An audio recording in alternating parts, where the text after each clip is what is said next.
Test, test, test, test. OK, vous m'entendez? Est-ce que vous m'entendez? Bon, 4, j'ai commencé à filmer.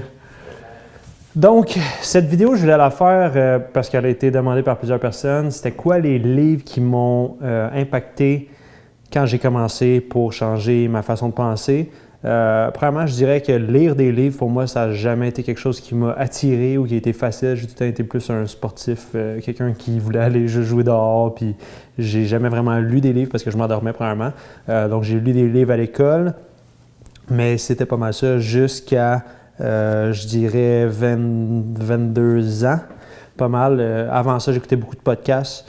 Par la suite, je me suis mis à acheter des livres parce qu'il y avait beaucoup de recommandations dans les podcasts, puis je voulais expand des fois certaines choses, soit personnellement ou dans ma business, ou je l'ai utilisé comment psychologiquement les humains fonctionnent pour être capable de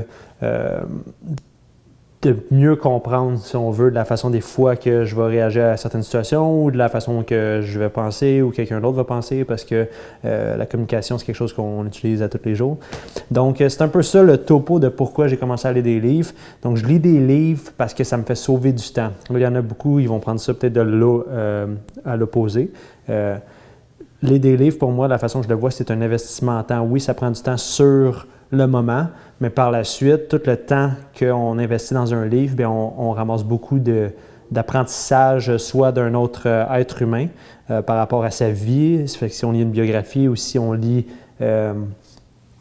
peu importe des expériences de vie, ça nous fait voir des nouvelles facettes de la vie. Je vois ça un peu comme voyager. Quand on voyage, on voit plein de choses différentes. Puis ça nous fait penser, puis au lieu de penser seulement sur une ligne, de la façon que nous, on a appris à vivre, puis qu'on a vu avec nos parents ou juste nos amis ou juste dans notre ville, mais on est capable de penser plus latéralement puis de prendre en considération que ce n'est pas nécessairement la norme. Puis ça nous fait beaucoup réfléchir à comment ça peut être différent.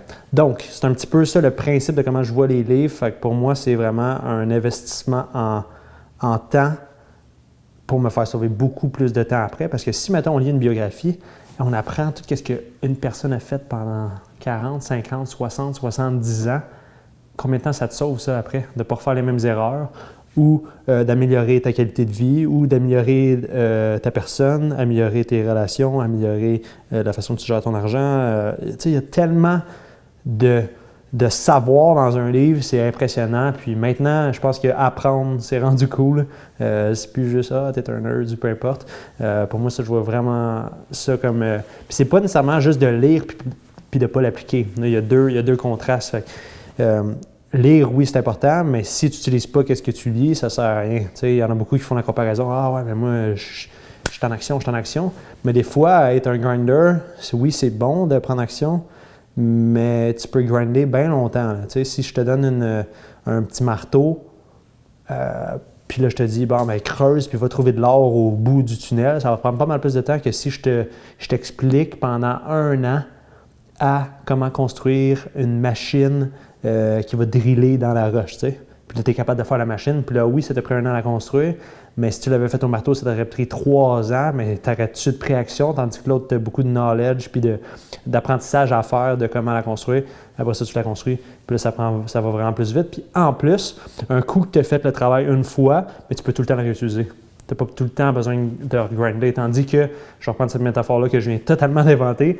Si je te donne un marteau, mais après 3 ans, tu trouves tes lingots d'or, mais après ça, je te dis, ah, il y a une autre place là-bas, bien, il faut que tu fasses le même job. Fait que tu repars avec ton marteau pendant 3 ans, tandis que là, tu as construit la machine une fois. Oui, ça t'a pris 1 an à faire ta machine, mais après ça, tu peux la réutiliser, puis ça va te prendre 10 minutes de te rendre jusqu'au lingot d'or. Je sais pas si ça fait un peu de sens. Là, des fois, j'essaie de donner des petites métaphores comme ça pour nous aider à voir d'une autre façon, à comment on dit ça, Kat? Simplifier. Désolé, là, c'est parce que mon cerveau il s'est rendu qu'il pense beaucoup en anglais, puis il y a des termes que je cherche encore, puis ça m'aide beaucoup de faire des YouTube vidéos parce que je pratique mon français. Cela dit, tous les livres que j'ai ici sont 99,9% en anglais. Je vais dire les titres en anglais, mais la majorité sont disponibles aussi en français. Une autre raison pourquoi aussi que je lis en anglais, premièrement, je voulais beaucoup me pratiquer parce que j'étais vraiment pas bon en anglais avant. Et fait que j'ai appris en regardant des TV shows. Là, cette vidéo-là, je ne voulais pas le faire si long, là, Mais j'ai appris à parler anglais, pas vraiment à l'école. À l'école, je me foutais de l'anglais. Je me disais, ah, j'en ai pas besoin, je suis au Québec, j'ai pas besoin d'apprendre l'anglais. Mais l'anglais, ça l'ouvre les portes.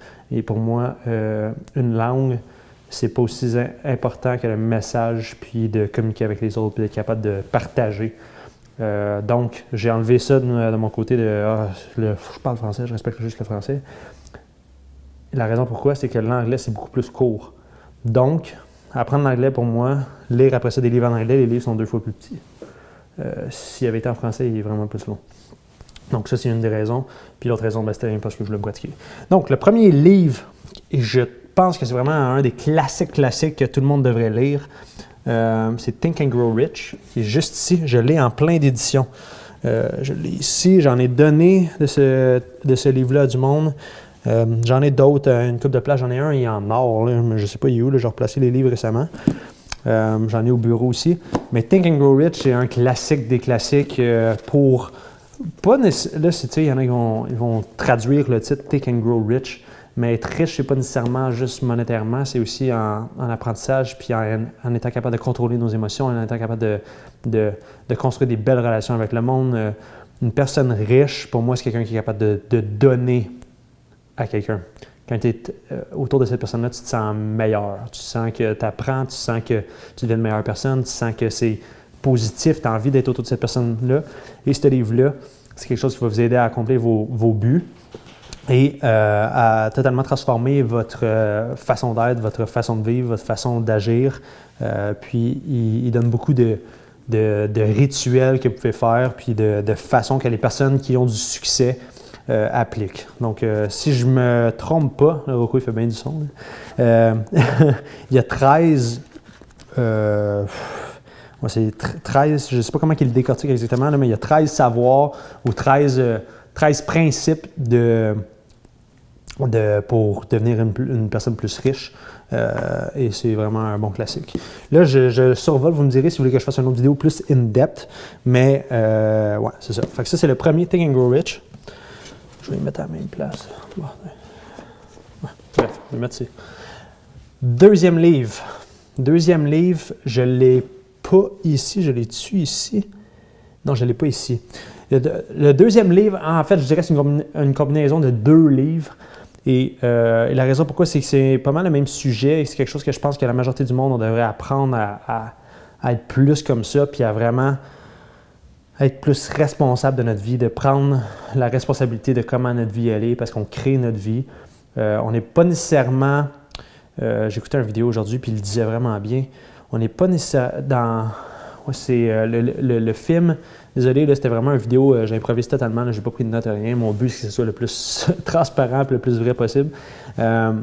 Mais le film Delivering Happiness, c'est ça, avec Will Smith? 4. Le film avec Will Smith, c'est quoi déjà? Bref, on pourrait le chercher ou je vais le mettre ici. Ouais, La poursuite du bonheur. Pursuit of Happiness, ouais, c'est ça. Ouais, t'es très bonne, Kat. T'as vraiment une mémoire exceptionnelle. Tu devrais venir faire la vidéo au lieu de moi. Mais ce livre-là, ce film, en fait, ça a été un livre, puis on l'a transformé en film. Il disait quelque chose de vraiment important dans les entrevues qu'ils ont faites avec Will Smith, puis Will Smith expliquait que c'est pas nécessairement de ta faute si t'arrive quelque chose. Comme là, il y a des inondations à Sainte-Marthe, c'est pas nécessairement de ta faute à toi. Tu sais, c'est le barrage est brisé, c'est la faute de. Est-ce que c'est la faute de l'ingénieur, de la ville qui n'ont pas pris action? C'est pas ta faute à toi. Tu peux être en crise comme tu veux, tu peux vraiment être fâché après le monde, c'est pas ta faute. Mais tu es quand même responsable de ce que tu fais. Tu pourrais rester dans ta maison plein d'eau. Mais non, tu décides de prendre la responsabilité, d'aller prendre une chaloupe, de sortir tes affaires, de protéger tes enfants ou de faire quelque chose. Donc, tu prends action. C'est pas ta faute, mais tu es responsable de la situation quand même. Même chose si ton père te battait. C'est pas ta faute à toi, mais tu es quand même responsable de te sortir de cette situation-là. Des fois, tu es trop jeune, ça peut être dur, ça peut être long, mais tu es quand même responsable de prendre action puis de te développer en tant que personne, de te regrouper avec du monde qui va t'aider à t'élever mentalement, qui va t'aider à devenir meilleur. C'est encore pas de ta faute, mais c'est ta responsabilité. Ta vie est ta responsabilité et c'est si tu es encore dans cette situation-là, tu es encore responsable de ça.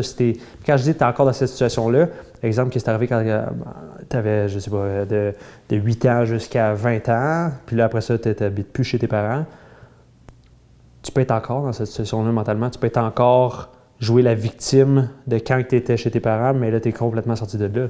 Tu es quand même responsable de te développer. C'est toi qui en as juste une vie, tu sais. Fait que là, il expliquait tout ce principe-là, puis je trouvais que c'était vraiment une belle analogie. Vous pouvez la trouver sûrement sur YouTube, l'entrevue. Mais cela dit, les 2 livres que je voulais parler, c'est Leaders Eat Last par Simon Sinek. Simon Sinek, c'est un de mes auteurs préférés. Il a aussi écrit le livre Start with Why, qui est excessivement bon. Puis c'est un bon livre pour vivre avec passion, vivre avec purpose, vivre avec un but, tu sais, vivre pleinement avec meaning, tu sais, vraiment de vivre avec passion, puis juste de vivre pour une raison, tu sais. C'est un très bon livre. Mais là, le livre que je parle aujourd'hui, c'est Leaders Eat Last. Et ce livre-là, dans le fond, ça parle tout par rapport à si tu fais un bon leader, c'est toi qui es responsable du monde autour de toi. Pourquoi c'est un des livres les plus importants que je trouve? Ce Leaders Eat Last puis Extreme Ownership de Jocko Willink. C'est vraiment le même style de topic. C'est pas amené de la même façon pantoute. Désolé pour le monde de la France, pantoute, là, mais je trouve ça triste à quel point, même si vous êtes propriétaire d'une entreprise ou peu importe, si ça commence à aller mal, que vous allez pas sacrifier toutes les heures que vous avez, vous allez sacrifier les emplois de tout le monde. Vous allez mettre vous à l'avant, avant tout le monde. Un bon leader puis une bonne personne, je pense, ça va considérer tout le monde qui est autour de ça. C'est sûr, des fois, peut-être qu'on n'a pas le choix de licencier du monde. C'est pas tout le temps la façon la plus... des fois, les business ne sont pas nécessairement optimales, la façon qu'ils sont roulés, ou des fois, on n'a vraiment pas le choix, puis c'est poche. Puis un bon leader, il va faire ça pour protéger le monde qui reste.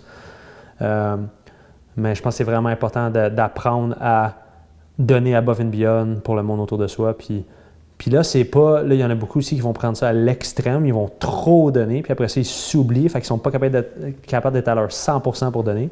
Ce qui est pas nécessairement bon non plus. Mais les livres, ils amènent vraiment ça d'une bonne façon. Puis Extreme Ownership, c'est pas nécessairement par rapport au leadership. Ben oui, c'est du leadership, mais c'est d'être, justement, de prendre la responsabilité. Puis il explique bien les concepts. Puis c'est par rapport à... Lui, c'est un ancien Navy SEAL. Puis il explique beaucoup de concept par rapport à ça, puis de la façon comment les militaires apprennent à prendre ownership. Si vous faites quelque chose, vous le faites à 100%, c'est super important. Votre nom il est attaché là-dessus. Ça peut devenir une habitude de faire des choses à la perfection. Puis quand je dis à la perfection, c'est impossible, mais quand on se lance à faire de quoi, on ne le fait pas à moitié, on va le faire à 110% de nos capacités. Puis ça, c'est quelque chose que je ne vois pas assez. Si vous me donnez le choix d'engager ou d'avoir quelqu'un dans mon équipe qui est 100% dévoué, qui va prendre la responsabilité de s'il a besoin de faire quelque chose, il va l'accomplir, même s'il faut qu'il reste plus tard le soir ou la fin de semaine, ou il faut qu'il fasse des sacrifices. Je vais prendre 100% cette personne-là au lieu de quelqu'un qui a eu un master degree, puis qui est excessivement intelligent, et que quand ça commence à être dur, je vais continuer demain, ou j'attends, ou le repousse, ou il ne le fait pas à 100%, ou... Bref, c'est ça le concept. Donnez plus, prenez ownership de votre vie, puis je garantis que vous allez avoir une successful life. Et le monde se rappelle de ça, se rappelle du monde qui care, puis le monde qui va se donner à 100%. Donc, ça, c'est le deuxième, mais comme deux livres en même temps, le deuxième choix. Je vérifie avec la caméra, être sûr que tout continue à filmer. Ah, c'est parfait, on est à 14 minutes, les amis. Bon, donc, le troisième choix, et là, je lis présentement en moyenne 42 livres par année, je dirais. J'en écoute beaucoup, donc audible.com, il y a beaucoup de monde qui me demande le truc. Je m'endors quand je lis. Donc ça, c'est une partie des livres que j'ai lus, mais la majorité, je vais les écouter. Donc j'en ai plein dans l'application Audible, c'est une application d'Amazon, fait que tu écoutes les livres. Je ne sais pas s'il y a beaucoup de choix en français, il doit en avoir. Mais tu sais, j'en ai, là, j'ai une liste, là, tu sais, il y en a beaucoup. Et un autre concept que je l'ai expliqué par rapport au livre, c'est que c'est pas nécessairement... Tu sais, il y a beaucoup de monde qui vont quand ils font quelque chose, c'est vraiment pour un but concis, puis c'est ça le but, c'est ça l'outcome. Puis s'ils n'ont pas le vouloir de finir avec un certain résultat, ils ne vont pas nécessairement prendre action ou le faire. Moi, les livres, des fois, c'est pas nécessairement le livre au complet que je dis « Oh my God, c'est tellement bon! » Des fois, c'est juste une phrase. Il dit une affaire, puis ça stick. Donc, ça, c'est la première raison. La deuxième raison aussi, c'est quand tu lis un livre, je trouve que tu t'immerses dans un monde idéal, tu t'immerses dans une certaine perfection, quelque chose que tu essaies d'accomplir, puis d'être tout le temps surround par ça, ça vient s'imprimer sur votre façon d'être, sur votre cerveau. Je ne sais pas comment l'expliquer, mais c'est comme se surround avec du monde qui strive pour plus. Ils veulent pas juste get by. Ils veulent pas juste faire ce qu'il faut faire, puis ça arrête là. T'sais. Du monde qui veulent être meilleur, qui veulent apprendre à chaque jour, qui veulent progresser. Et au fil des années, je trouve que je suis pas mal sûr à 1 million %, vous pouvez me contredire si vous voulez, mais votre degré de bonheur est relativement proportionnel au feeling que vous avez, que vous progressez en tant que personne ou dans un projet. Et c'est pas le résultat final, c'est le fait de sentir qu'on devient de meilleur en meilleur en tant que personne. Ou, exemple, même la business, souvent le monde dit « Ah, il fait ça pour l'argent. » À un certain niveau, ça vient plus pour l'argent. C'est comme une game, tu sais. C'est comme puis là, quand je dis c'est une game, le monde, des fois, ils vont tourner ça d'un autre côté. Pas une game que c'est rendu « Ah, c'est éphémère. » Une game où que tu t'en vas tout le temps au next level, tu sais. Tu continues à progresser, puis tu apprends des nouvelles choses, puis c'est des nouveaux challenges, puis c'est tout le temps des nouveaux challenges. Ça vient jamais plus. C'était pas plus facile, il y a 8 ans, que ça l'est maintenant, mettons. C'est des nouveaux challenges. Avant, j'étais tout seul. Je travaillais par moi-même, je faisais tout seul. J'étais la seule personne responsable de ce qui arrivait. Maintenant, le challenge, c'est de travailler en équipe, travailler avec la façon comment que un membre de l'équipe peut se développer en tant que personne, comment il peut développer aider à développer la business, comment que tout ce monde-là ensemble interagisse. C'est plus ça maintenant le challenge, comment qu'on forme le monde, comment qu'on rend l'environnement de travail cool, comment est-ce qu'on stimule le monde aussi, puis à tout le temps vouloir nous aider, comment qu'on partage notre vision des choses, comment qu'on essaie de partager l'énergie qu'on va amener. C'est plus ça maintenant le challenge. Avant, j'avais pas ça, j'étais tout seul dans mon sous-sol. C'était vraiment différent. Mais c'était autant challenging parce que j'essayais de développer tout ça. Fait que ça vient jamais facile. Ça vient jamais plus facile. Ça vient juste des nouveaux challenges. Mais le sens de progression est encore là et il y a tout le temps un prochain niveau. Je pense que c'est important de ne jamais être attaché au résultat final, mais d'attacher à être meilleur à chaque jour. Kaizen. Kaizen, ça s'écrit K-A-I-Z-E-N. Recherchez ce terme-là, c'est une philosophie japonaise. Toyota l'a beaucoup utilisé. Après ça, quand que Ford, ça commençait à mal aller, ils ont amené du monde justement qui s'occupait des usines de Toyota chez Ford pour les aider à être plus efficient, puis à devenir meilleurs, puis à offrir un meilleur service, plus rapide, puis des autos qui étaient conçues d'une meilleure façon. Parce que pendant un certain laps de temps, les Ford, quand ça a pris de l'ampleur, des fois, tu recevais un auto, puis il n'y avait pas les boats aux mêmes places, ou il manquait des boats, ou à cause que la production était trop rapide, il faut que c'était trop sur la rapidité, puis de ne pas arrêter. Fait qu'il perdait excessivement de temps, excessivement de ressources, il y avait plus de blessures, il y avait plein de choses comme ça. Puis, en tout cas, je ne vais pas embarquer là-dedans, mais ça, c'est un autre livre aussi de Toyota Way, qui est excessivement bon. Mais ça reste un concept qui est plus si vous construisez des biens ou si vous avez un certain flow qui est fait. Pour des livres à commencer, pour se développer personnellement, on va stick à cette vidéo-là. Bref, ça, c'est les... je ne sais pas pourquoi je partais avec cette parenthèse-là. Je ne voulais pas faire ça full long. J'espère que vous trouvez ça intéressant. Mon but, c'est vraiment juste de partager à 100% tout ce que je peux et être super transparent. Bref, ça, ces deux livres. Dans le même ordre d'idées, un livre qui est excessivement bien pour... Puis j'étais hésitant à partager ce livre-là. Et la raison pourquoi j'étais hésitant, c'est que c'est assez avancé. Et quand je dis avancé, c'est pas pour dégrader, genre un level ou peu importe. c'est qu'il faut vraiment que tu sois ouvert d'esprit et que c'est un livre que tu pourrais lire le reste de tes jours, comme la majorité des livres que j'ai parlé même. Mais c'est un livre qui a beaucoup, excessivement de valeur et que pour moi, c'est très, je sais pas comment dire, là, c'est très profond dans un sens parce que ça aide à faire réfléchir 30 ans, 40 ans, 50 ans en avance. Et je suis vraiment une personne comme cette personne-là en termes de caractéristiques. Il y a des concepts là-dedans que je trippe et c'est beaucoup par rapport à aider à progresser puis à amener une harmonie. Oh my God, je ne sais même pas comment l'expliquer, mais c'est vraiment un bon livre. Ray Dalio, Principles. C'est des principes de vie et de travail d'un des meilleurs investisseurs au monde. Pendant 30 ans, son hedge fund était positif. Il n'y a pas eu, pendant, mettons, la crise de 2008, si je me rappelle bien, il était à plus 15%, tandis que la majorité était à moins 30, moins 40%. Et la façon comment il a fait ça, c'est qu'il a systématisé tout en sachant, c'est que la majorité du monde se mente. Ils pensent qu'on n'a pas nécessairement de limite. Oui, on est bons les êtres humains, mais on a une certaine capacité d'analyse. Je me sens comme un professeur, c'est pas normal. On a une certaine capacité d'analyse de données qu'on peut avoir globalement. Et pour ça, on a quand même besoin d'utiliser les ordinateurs, on a quand même besoin de construire des systèmes et on a tous des sentiments, on a toutes des opinions, on a toutes des façons de penser, on a tout un background différent. Et tout ça, ça vient un peu teindre nos opinions, teindre la façon qu'on fonctionne.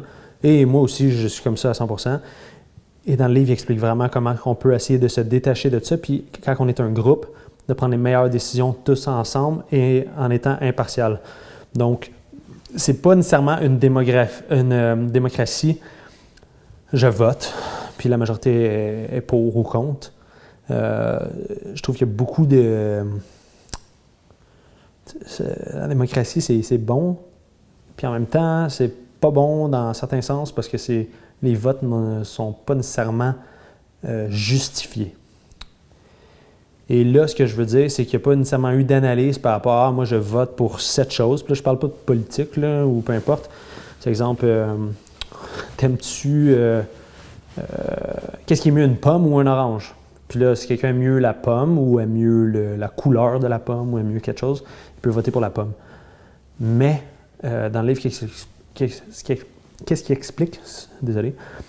C'est vraiment que chaque individu donne son opinion, mais aussi les raisons pourquoi il a décidé de voter par rapport à ça.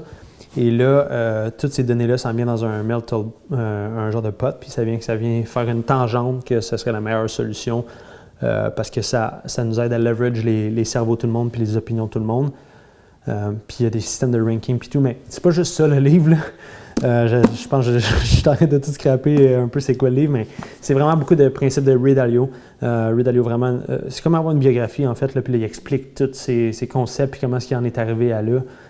Puis c'est vraiment un bon livre. Puis c'est un livre que je suggère au monde, pas comme premier livre, je dirais, parce qu'à moins que vous êtes vraiment rendu là, mais c'est un livre qui va vous aider à planifier votre futur, planifier aussi vous régulariser en tant que personne de comment vous allez répondre à quelqu'un, les impulsions, les sentiments, puis juste en général faire des meilleures décisions.